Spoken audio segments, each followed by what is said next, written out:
How's it going, everybody? I am AV Obsessed, and today I'm pretty excited because I've got the biggest unboxing that I've ever had on my channel so far. Bowers & Wilkins 802 D4s, and don't worry, I have two. The other one is over there.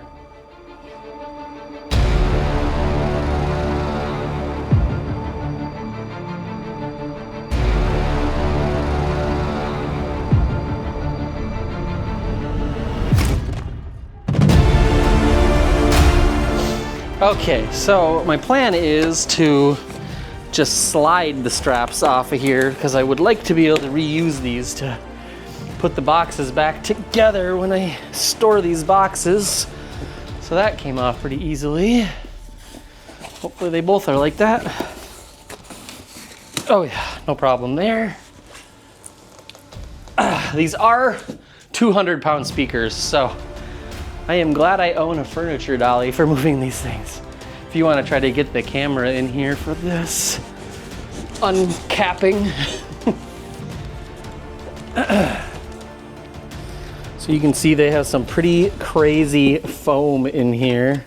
And oh, the accessories must be in the other one, so when we get the other one opened up, we'll have to show the accessories that come with it. But I believe the next thing I want to do is take the cardboard off here.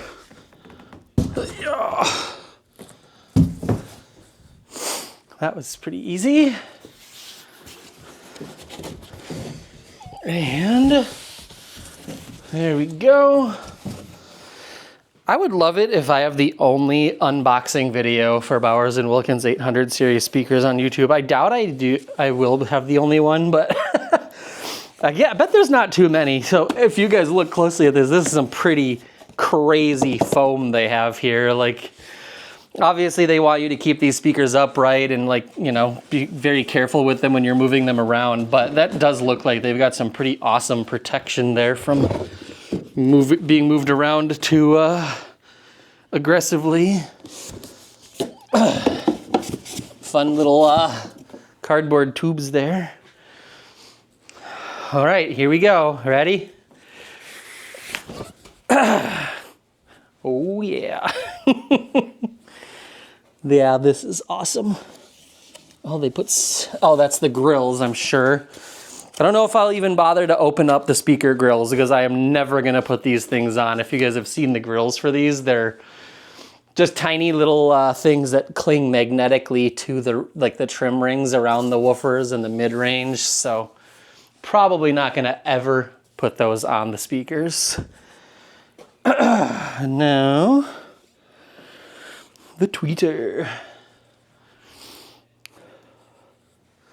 So yeah, 802 D4 consists of the 1-inch diamond dome tweeter, the 6.5-inch continuum cone mid-range, and two 8-inch aerofoil, I believe is the material. I actually am drawing a blank right now on the woofers, but yeah, two 8-inch woofers. This packaging is super, super cool. I looked at the manual before I actually started the unboxing so I would know how to do this. This piece that comes out of the back goes on the front. Oh, actually, I think I have to lift this off. So that comes off, and then this becomes a ramp for rolling the speaker out. Okay.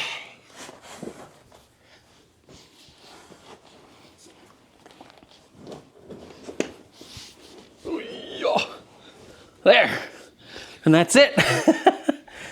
That is some pretty ingenious packaging, honestly. Like, Bowers & Wilkins package engineers were very on it when they designed that. And then the fact that these things are on casters makes it so easy to move them around, so. All right, fast forwarding to when both speakers are unboxed now, and the accessory box was in the other box. So let's just go over that real quick here. When you first open it up, there is a card telling you to go on the website and register the speakers for exclusive content, whatever that entails. And then there is an owner's manual that applies to the 801s, 802s, and 803s. And then there is a little sheet of paper that just basically says that the address that's in the owner's manual is not the current address for Bowers & Wilkins. And then a warranty booklet and a little microfiber cleaning cloth. And now we get into the actual goodies inside the box. So these are going to be the jumpers that you use if you are not bi-amping or bi-wiring the speakers. So I will be needing these. So I'm actually just going to get them out and throw them on the floor. This little rod here is basically, I'll show in a second. It's going to be kind of hard to see because it's on the underside of the speakers. But this is for adjusting the floor spikes because each one of the spikes has 4 holes in it. So you can stick this rod in through the hole on the spikes to rotate them to like raise and lower the floor spikes. So I'm going to set that off to the side right now. And then in the manual, they call these stabilizer feet. So on the front, it has the floor spikes. And then on the back, it also has the floor spikes, but they're kind of close together in the back. And so they also have these stabilizer feet that go into holes on the back corners of the bottom, like metal plinth. So there's 4 of those. One thing that I think is kind of funny is why not just make the main floor spikes like spread out like that much further apart, and then these would be kind of unnecessary, but I guess they might have their technical reasons. This is the little tool that they give you for tightening the different things like the those stabilizer feet. This locks into the top and twists, so you can twist it in. So that's what this weird little tool is. And then this is just mostly like a decorative cap so that once this is in the back, this will go in the top. So why don't I actually kind of go through that setup process for these speakers here. Okay, so basically what I'm going to be having to do is connect these jumpers here so that I'm connecting both the positives and both the negatives. Anybody who's done anything related to speakers before is pretty familiar with that. The one thing that's a little odd and different with these, and like I said, you're not going to be able to see it, but at the bottom of the speaker here, there are feet, and if I kind of am spinning these things, it's lowering the feet and the floor spikes for these speakers.